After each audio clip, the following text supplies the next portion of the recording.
हाँ जी दोस्तों, तो कैसे हैं? सबसे पहले आपको राधे राधे, जय श्री कृष्णा। और उम्मीद है कि बहुत अच्छे, मस्त और स्वस्थ होंगे। और स्वागत है आपका अपना प्यारा सा यूट्यूब चैनल अमन एकेडमी पे। तो दोस्तों, हर बार की तरह इस बार मैं एक नया कुछ लाया हूँ। अब तक मैं जितना बार भी पढ़ाते आया हूँ, हर बार कुछ नया लाए हैं। तो दोस्तों, आज हम आपको लेकर आए हैं गांव का घर, जो आपको चैप्टर पढ़ाए हैं उसका वीडियो नंबर 4।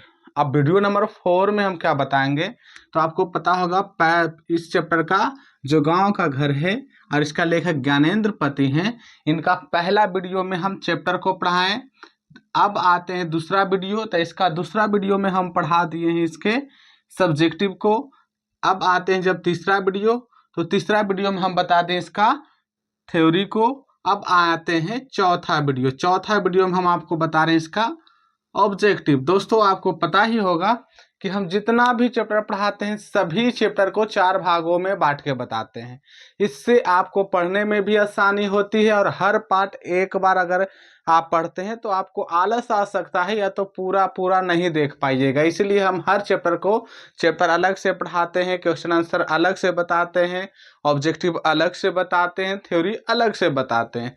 तो अब तक अगर आप हमारे यूट्यूब चैनल से ये पूरे चैप्टर नहीं पढ़े तो अभी ही जाइए और तुरंत पढ़िए। सबसे पहले गांव का घर चैप्टर नंबर आपका यहाँ पर है 13, यानी चैप्टर नंबर 13 है। 12th हिंदी का ये पाठ है। तो दोस्तों, आपको पता है कि हम इसको आसानी से बता रखे हैं। उसके बाद आज आ रहे हैं हम ऑब्जेक्टिव को लेकर। जैसे आपको पता है, चैप्टर बताने के बाद हम कुछ ऑब्जेक्टिव को बताते हैं, कुछ ऑब्जेक्टिव को 10, 12, 15 ज़्यादा नहीं बताते। क्योंकि दोस्तों, आपको पता होगा कि मैं हर वीडियो का 3 वीडियो में हम थ्योरी बताते हैं, तीसरा वीडियो में थ्योरी बताते हैं। और थ्योरी में हम इतना डिटेल्स से बताते हैं कि उस थ्योरी को ध्यान से पूरा वीडियो देखने के बाद आपको इससे रिलेटेड, ऑब्जेक्टिव से रिलेटेड कोई डाउट ही नहीं रहेगा। हालांकि बहुत जगह आपको 30 वीडियो बताया जाता होगा, 30 ऑब्जेक्टिव या 40 ऑब्जेक्टिव बताया जाता होगा। आपको मन में लगता होगा वाह, ये हमें 30-40 ऑब्जेक्टिव बताया, लेकिन ऑब्जेक्टिव आया कहाँ से? तो सारे ऑब्जेक्टिव आपको थ्योरी से ही आया। रीजन क्या है? अब थ्योरी में ही हम आपको बता दिए हैं ज्ञानेंद्र पति का जन्म कब हुआ, मृत्यु कब हुआ, जन्म स्थान कहाँ है, निवास स्थान कहाँ है, इनके माता का क्या नाम, इनके पिता का नाम, इन्होंने कितनी कहानियां लिखी, इन्होंने कितनी कविताएं लिखी, इन्हें कौन सा जॉब मिला था और कौन सा जॉब छोड़कर किस में एंट्री मारे, इनके माँ पिता, मतलब जितना A to Z है, या गाँव का घर की कविता कहाँ से ले गए, सारे ऑब्जेक्टिव हम ऑलरेडी सोल्व करवा देते हैं थ्योरी में ही। तो अगर आप चाहते कि हम ज़्यादा ऑब्जेक्टिव बनाएं तो आप मेरा थ्योरी वाले तीसरा वीडियो इसी चैप्टर का ज़रूर देखिए। और आप कोई भी टीचर का वीडियो देखिए और हमारा देखिए, उसके बाद ऑब्जेक्टिव बनाइए। आपको पता ही चल जाएगा कि दोनों में क्या अंतर है। आपके पास किसी तरह के गाइड है, बुक है, नोट्स है, तो अगर आपका ऑब्जेक्टिव नहीं बना तो एक बार हमारा चैप्टर देखिए। जिस चैप्टर का आप ऑब्जेक्टिव बनाना चाहते हैं, देखिए हर ऑब्जेक्टिव आपको मिलेगा, चाहे बुक कोई सा भी हो। तो दोस्तों, आज ज़्यादा नहीं, टॉप 10 क्वेश्चन लेकर आए। कितने क्वेश्चन लेकर आए जी? तो यहाँ देखिए लिखा हुआ है टॉप 10 है, यानी कि 10 means 10, top means top level का है, 10 मीन्स 10 ऑब्जेक्टिव। टॉप 10 ऑब्जेक्टिव लेकर आए हैं, जो काफी इंपॉर्टेंट शॉर्ट भी आई है।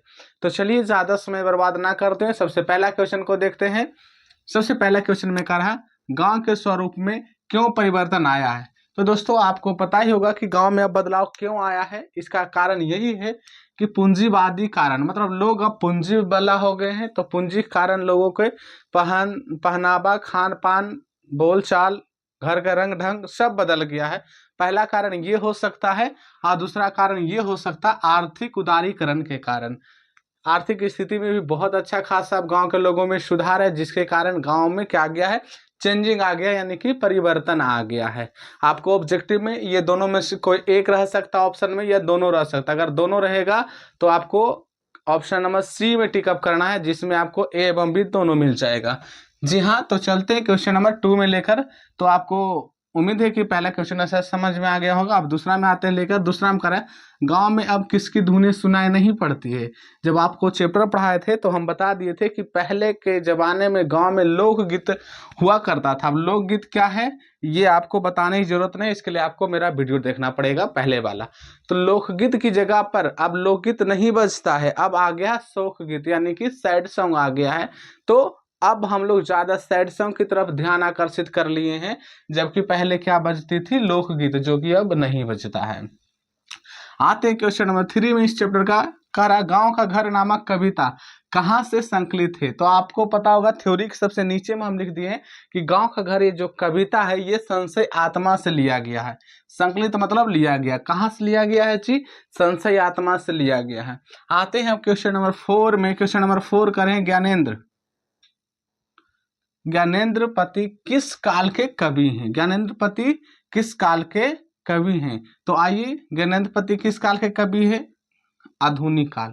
आपको पता ही होगा कि ये सारे क्वेश्चन काल वाला पूछे या किस धारा कवि पूछे, काफी इंपॉर्टेंट ऑब्जेक्टिव होता है। इसलिए हमारा यूट्यूब चैनल पर आपको मिल जाएगा एक, इस पर डिटेल्स से वीडियो अलग से बना रखे, जिसमें हम बताएं कौन से कवि किस काल का है और कौन से कवि किस धारा का है। जैसे मान लेते हैं अगर ऑब्जेक्टिव में पूछ जाए कि कड़बक के लेखक कौन है, तो आप क्या कहिएगा, कड़बक के लेखक कौन है, मलिक मोहम्मद जैसी कहिएगा। लेकिन अगर पूछा जाए मलिक मोहम्मद जैसी किस धारा के कवि हैं, आपको कुछ नहीं बता पाइएगा। या पूछा जाए मलिक मोहम्मद जैसी किस काल के कवि, आप कुछ भी नहीं बता पाइएगा। इसलिए हम हर चैप्टर को, उसमें केवल सारे चैप्टर को एक जगह करके हम लाइन बाय लाइन बता दिए किस काल के कवि है, किस धारा कवि, सब कुछ। तो इसमें तो हम लिख दिए हैं, लेकिन अगर पूरे चैप्टर का आप देखना चाहते हैं तो मेरा वीडियो देख लीजिए, बहुत पहले बनाए रखा होगा, आपको मिल जाएगा। तो ये आधुनिक काल के कवि हैं जी। आगे आते हैं क्वेश्चन नंबर 5 का रहा, ज्ञानेंद्र पति सरकारी सेवा में क्या थे। तो देखिएगा काराधीक्षक थे। आपको बता दिए थे कि इन्होंने बिहार लोक सेवा आयोग यानी बीपीएससी का एग्जाम क्रैक करके, बीपीएससी का जो एग्जाम है उसे देने के बाद ये काराधीक्षक बन गए थे। तो ये सरकारी सेवा में क्या थे जी, काराधीक्षक थे। आते हैं क्वेश्चन नंबर 4, ऑब्जेक्टिव का कर है, कवि के बचपन में भाल पर क्या लगाया जाता था, यानी क्या था। तो दुग्ध तिलक, दुग्ध मतलब दूध और तिलक मतलब तिलक, यानी कि कवि जब छोटे थे, बचपन में थे, तो बूढ़े ग्वाले दादाजी दूध पहुंचाने आते थे उठौना, तो उसको टीका के टाइप से ऐसे लगा देते दीवार में भी, और ताकि महीने के अंत में उसको गिना जा सके। और कभी बचपन में थे तो वही दूध का टीका थोड़ा सा बचपन में कवि को भी दे दिया जाता था। उसी का रहा भाल, भाल मतलब उनके मस्तक पर क्या था, तो दुग्ध तिलक। आते हैं नेक्स्ट, ज्ञानेंद्र पति ने प्रथम बार एमए किस विषय में उत्तीर्ण किया।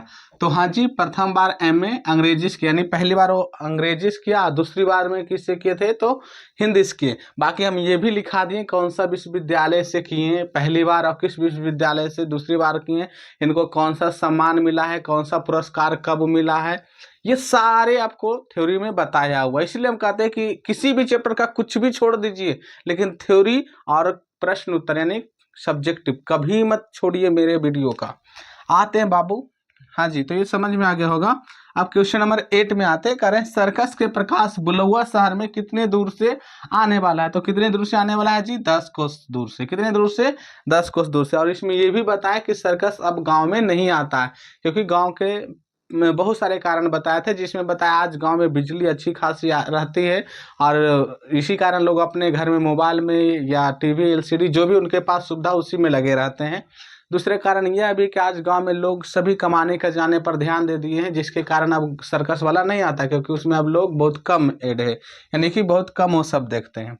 बहुआ आते हैं क्वेश्चन नंबर 9 में। क्वेश्चन नंबर 9 का रहा, ज्ञानेंद्र पति की रचना एका चक्रा नगरी क्या है। तो एका चक्रा नगरी काव्य नाटक है जी। क्या है, काव्य नाटक। थ्योरी में हम बता रखे हैं कि कविता कौन कौन लिखे हैं इन्होंने, कहानी कौन कौन सा लिखे हैं, संग्रह निबंध कौन कौन सा लिखे, सब थ्योरी में बताया हुआ। तो उसमें ये भी है, क्या है, काव्य नाटक। एका चक्री नगरी क्या है जी, काव्य नाटक। कवि ने कहा है क्या है, ये भी आपको थ्योरी में बताया। तो ये कवि ने कहा क्या है, कविता है। तो दोस्तों उम्मीद है कि आपको ये छोटा सा टॉप 10 क्वेश्चन इसका जो है समझ में आ गया होगा। अगर आप ज़्यादा ऑब्जेक्टिव बनाना चाहते तो आप मेरे थ्योरी वाला वीडियो देखिए, आपको पता चल जाएगा कि इसी से रिलेटेड सब क्वेश्चन है। कुछ क्वेश्चन आपको नीचे में आपको खुद से बनाना है, जो हम लिख नहीं रहे हैं, लेकिन आपको लिख लेना कॉपी में। हाँ, कॉपी में इसको जरूर लिखिएगा ताकि आपको याद करने में आसानी हो। तो हम टॉप 10 यानी क्वेश्चन नंबर आपको 10 तक दे दिए हैं, आप इसे जरूर याद रखिएगा। काफी VVI एकदम एकदम इम्पोर्टेंट से है। अब आप 11 में क्या बनाइएगा, तो 11 में आप बना लीजिएगा ज्ञानेंद्र पति के माता का क्या नाम है।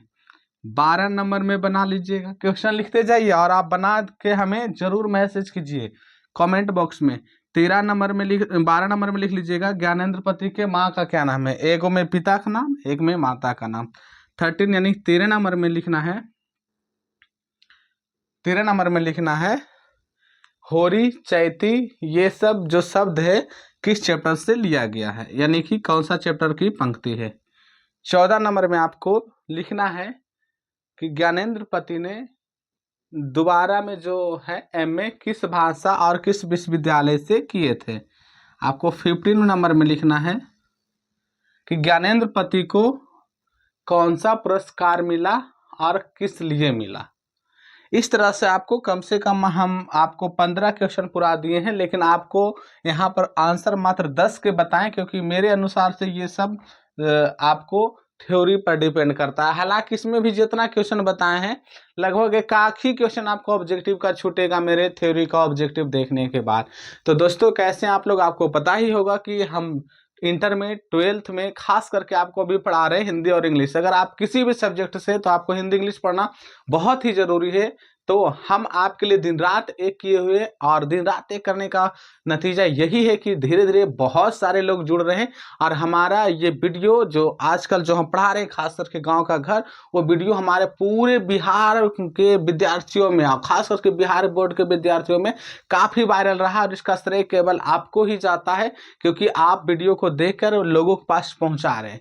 तो दोस्तों अगर आप अब तक थ्योरी का अलग से कॉपी नहीं बनाए तो बना लीजिए, क्योंकि जितने चैप्टर हम पढ़ाएं उन सभी चैप्टर का थ्योरी का आपको कॉपी बना कर रखना, ताकि बीच में आप उसे देख सकते हैं और एग्जाम में ऑब्जेक्टिव बनाने में आसान होगा। दोस्तों आपको 6 अक्टूबर से हम यूट्यूब पर पढ़ाना शुरू किए, यही 6 अक्टूबर 2025 से, और आज 6 नवंबर 2025 से 1 महीना के अंदर लगभग हम आपको 10 चैप्टर पढ़ाएं हिंदी का।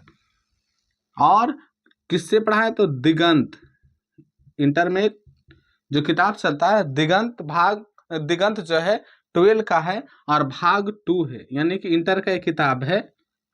और इससे 1 महीना के अंदर हम आपको कितना चैप्टर पढ़ाए, 10 चैप्टर पढ़ाए, वो भी 4-4 भाग में बांट के। अगर हमें केवल एक दिन में एक चैप्टर पढ़ाना होता तो हम एक दिन में एक चैप्टर पढ़ा देते और 30 दिन में हम 30 चैप्टर खत्म कर सकते थे, जैसा कि बहुत सारे यूट्यूब पर चैनल पर टीचर लोग एक दिन में एक चैप्टर पढ़ा के क्लियर खत्म कर रहे हैं वीडियो को। लेकिन हम ऐसा नहीं करें दोस्तों। हमारा जैसा मानना है कि अगर बच्चे को एक बार हम बहुत सारा दे देते लोड, तो बच्चे को केवल एक ही सब्जेक्ट का लोड नहीं होता है, सारे सब्जेक्ट को देखना, तो उतना कैचअप नहीं कर पाते। इसलिए हम प्रत्येक चैप्टर का एकदम 4-4 भाग में बांट दिए हैं। तो आपको इतना सारा पढ़ा दिए, इसके बाद आपको एक नेक्स्ट चैप्टर जो शुरू होगा, वो आपको चैप्टर शुरू होने वाला है प्यारे नन्हे बेटे को। याद रखिएगा, बहुत ही सुंदर सा और प्यारा सा चैप्टर है। आप तैयार रहिए प्यारे नन्हे बेटे को, क्योंकि हम भी आपको पढ़ाने के लिए तैयार है। क्योंकि अभी लगभग आपका बज रहा 10 रात हो रहा है, हम घड़ी में देख रहे हैं तो 10 एकदम बजने वाला है, और 10 से 11 कोई भी टाइम हो सकता है। इसलिए आप तैयार रहिए हमेशा। जिस तरह हम दिन रात एक करके आपके लिए लगे हैं, तो आप भी लगे रहिए, तभी मेहनत का फल आपको आगे दिखेगा। क्योंकि वो अच्छे रिजल्ट लाने के लिए बातों से नहीं, रातों से लड़ना पड़ता है। क्योंकि बात करने वाले, बहस करने वाले बहुत लोग मिलेंगे, लेकिन मेहनती 1-2 लोग मिले। तब तक के लिए आपको राधे राधे, जय श्री कृष्णा। मिलते हैं आपको नेक्स्ट वीडियो में।